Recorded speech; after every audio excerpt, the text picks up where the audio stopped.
All right, welcome back. You're listening to The Social View. I'm Christina Wagner, my co-host, my cohort, my partner in crime here, Bella Vasta.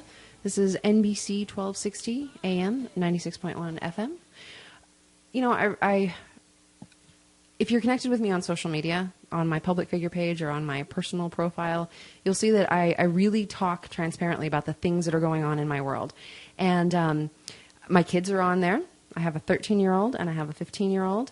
And I recently learned that my son had 2 profiles on Facebook. Yeah, it was really interesting the way that all came about, and it created some great conversations. I want to say this: every parent out there, you have to decide for yourself what works best for your kids. For me, I have personally found that embracing social media, acknowledging that my kids are going to be there, and setting it up so that we're in a space that is safe. I have a lot of family and I have a lot of friends that are on Facebook as well, and they are friends with my children. So in the event that my children post something that they don't realize, is inappropriate, well, what am I talking about? They know it's inappropriate, but they're not thinking about the consequences. Those friends and family members catch it and they bring it to my attention. I also have notifications set up so that I catch it and it brings it to my attention. I happen to know that some of my daughter's friends have been told by their parents that they're not allowed to be on Facebook, which kids are sneaky and they have many workarounds with that. They'll log in as someone else and still be there. And so it just hasn't allowed this environment to have a conversation about the do's and don'ts in social media. It doesn't allow you to guide them and help them navigate through social media. The rule with my kids is you only connect to people that you actually know. That's a different rule than for me. But for my kids, they only connect to people that they know. There's a great article from PC World that shares some tools and some technology that can help you to do some background digging and information about the people that your kids are connected to. And I've shared that on our page. But Bella, what's your opinion on this? On your son? Kids in social media. Wow, kids in social media. I was brought up, as some of you may or may not know, in a very strict Sicilian household. So I imagine if social media was around in that day, it probably would be on the public computer that was like maybe in a common place, and I was only allowed on it then. And I also was one of the last kids to ever get a cell phone. So I wouldn't be walking around with a cell phone and having it. And I also was very fearful of being grounded. So I was not a rebellious child. I definitely walked to the toot of my own horn. But I definitely think that in general, parents, and I'm not a parent, so excuse me if I'm being bold here, but if I were to have a child, I would definitely be, all up in their Facebook business. Right. And if something like that did happen in my household and I found out they had a double profile, I would be grounding them for a while and taking away the phone and telling them, you know what, back to the Stone Age for now, because you just killed my trust in you and I extended it to you. And that is exactly what happened with him. Oh, exactly. Amen. Good exactly. job. Yep. But I have their passwords so that I can log in at any time so that I can see what's going on. And that definitely posed an interesting dynamic for me because I do believe in my children having privacy. I wouldn't take their bedroom door off of their door. Right, but you also wouldn't drop them in the middle of the mall when they're 11 years old and open to everybody, which is essentially virtually what you are doing to them. Exactly.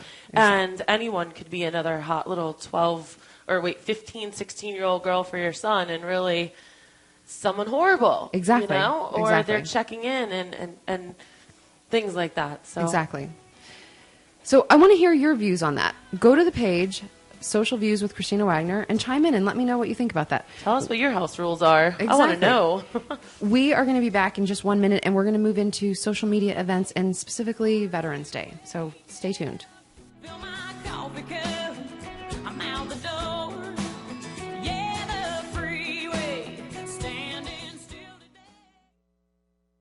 today. See yourself on the ultimate sightseeing dream vacation, a 10-day National Geographic Galapagos Island excursion. As the official sponsor of Sightseeing, Transitions Lenses bring you the Sight of the Day photo contest. Upload your photo and tell us why it's important to you for your chance to win the vacation of a lifetime, plus other great prizes at SeymourSights.com. And don't miss out on the Sightseeing City Tour as we shine the spotlight on the top 10 sights to see in 5 U.S. cities. Vote for your favorite sights in each city at SeymourSights.com for a chance to win one of 5 great vacations in the U.S. Our eyes are our... All right, welcome back. Welcome back. You are listening to Social Views. I'm Christina Wagner. We're on NBC 1260 AM and 96.1 FM. And you and I have completely, Bella, you and I have completely different views on the way that we connect with people on Facebook from our personal profile. So let's get to it. Christina, all right. How do you feel? First, I want to know, what does your personal profile mean for you? And what does your your public page mean for you? How are those different? And what are the uses for them? Okay, so pretty much the uses they're the same. But the way that I use my public figure page is I post all the content there first because I'm able to track analytics. I'm able to see the number of posts, engagement. I'm able to see numbers, and numbers don't lie. Mm-hmm. So I'm able to gauge if I'm doing it well and if I'm getting interaction and if I'm growing the size, because I am one of those people that thinks that size does matter when it comes to your Facebook page. Okay? For my personal profile, I use that as a kind of an additional tool with my public figure. I am very transparent. I'm very open. As long as your profile picture is something that isn't inappropriate and doesn't clash with my brand, chances are I'm going to be your friend until you give me a reason to not be. And that's kind of how I am with people in the real world. You are very much. It definitely does reflect your real world. Okay, so what about you? What about you? Okay, so I have my personal profile where I can say that I physically know every single person that's on there. I only have about 300 friends. Wow. And I say only because, the average is about 250. You can have up to 5,000 friends on Facebook, and I don't believe in that because I also have 3,500 pictures. So if you're going to see me in my bathing suit, or you're going to see what I did this weekend, or you're going to see who I'm hanging out with, or what my political view is, because I don't hold back, then you're on my personal page. And if you don't like it, you can get off. But I really reserve that for that. Now, with everything else I did, you were a great influencer for me. I had my coaching page, I had my pet sitting page, I had my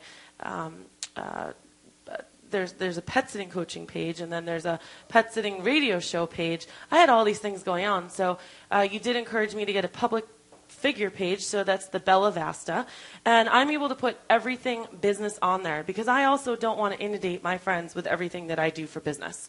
I think it's kind of cheesy. You can just be my friend and know where to go if you want everything. Well, here's the one drawback to only having 300 friends. Mm-hmm. On Facebook, you can create events like for this radio show, for the social media workshop, for other events. You can create events.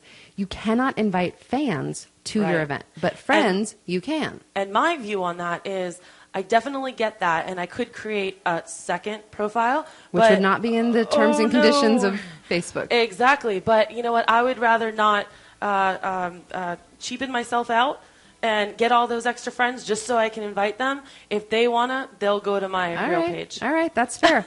So there's our view on it. You can, if you want to chime in on this conversation, go to Social Views with Christina Wagner. Go to Bella Vasta. Because we both have a lot more to say about this. So go to the radio page. Go to the Social Views with Christina Wagner. We're going to go to a break, and when we get back, we're going to talk. Now is it the veterans? Now it's the veterans. Yes, absolutely. All right. We'll be back in just a minute.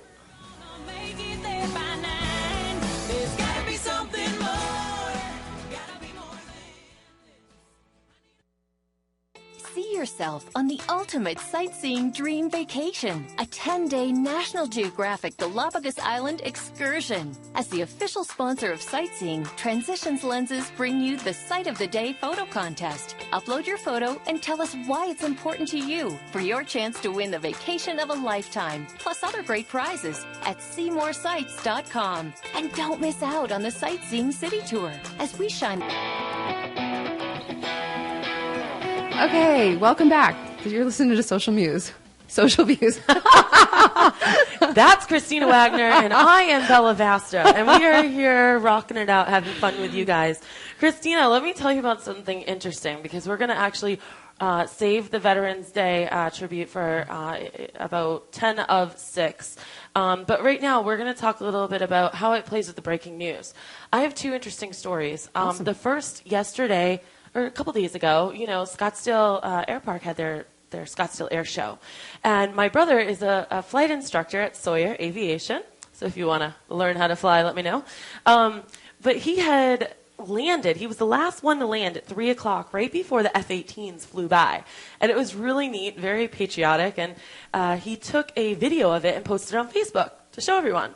Very cool. So fast forward to the next day, and I'm in my parents' kitchen, and I'm chatting it up with my mom. And she's like, hey, did you hear Michael was the last one to land before? Yeah, Ma, I saw it on Facebook. In fact, I saw a video of it on Facebook. That's like so yesterday. So it's so incredible, how social media with breaking news. Another quick story. Do you remember when we had that earthquake? Yeah. A couple of years ago. It was during Easter. Yeah. I had not had a lick of liquor or drink or a glass of wine. My mom and I are sitting in the kitchen. All of a sudden, kind of look at each other like, whoa, did you just feel that? What did I do? We don't have earthquakes. We had no idea what was going on. Right. I took straight to Twitter and found it all on the Twitter feed. Breaking news. You go to Twitter or Facebook for. It's incredible before it even gets on the news. That is so true. There was a time when I wanted news, I would go to the Associated Press. That was the first place I went to. Now, when I'm trying to find out what's going on, I go straight to Facebook. I go straight to Twitter. Find out what's what are those trending on exactly. Twitter. If Facebook's down, Gmail's down, find out if it's trending on Twitter because someone's tweeting about it. Right, exactly. It's amazing the way that social media has impacted news, updates, the information that we receive. Look at the election, this last election. Right. You could follow along as you're tweeting. That's the thing. For all those listeners or people out there that are still a little weary about social media, I don't want to tell everyone every time I'm going to the bathroom. Yeah, well, I don't want to hear about it either. Yeah, exactly. It really is a valuable tool in your life for getting that information that we need to know. It's not only a valuable tool, but it's a great asset to your business. Mm-hmm. During the election, during the debates, I was Facebooking on my public figure page. Yes. And when I look at my analytics and I see the way that it's going, the analytics just did a huge spike because during the debate, I was posting and I was commenting. You guys, there is so much going on in this studio. These two, Chris is over here doing sign language to Bella, and my ADD is just kicking in overdrive. All right, we are going to go to our break, and when we get back, we are going to learn more about public figures, personal pages, business pages. I have a personal feeling about it, and Bella has a completely different. So you're going to get two different views. We'll be back in just 1 minute. This is Social Views. I'm Christina Wagner. Hard to wake up, fill my coffee cup, I'm out the door. One day starts today with One Day AccuView Moist brand contact lenses. One Day AccuView Moist brand helps give you the confidence to be your best. No cleaning, no hassle. Now available for astigmatism. Now available from Dr. C at Tempe Eye Care Associates, 480-967-4910 for details. Prescription required. Rare but serious eye problems can develop. Ask your eye doctor for important use and safety information or go to AccuView.com. Hey Dan, how's it going? Great. Nice looking eyeglasses.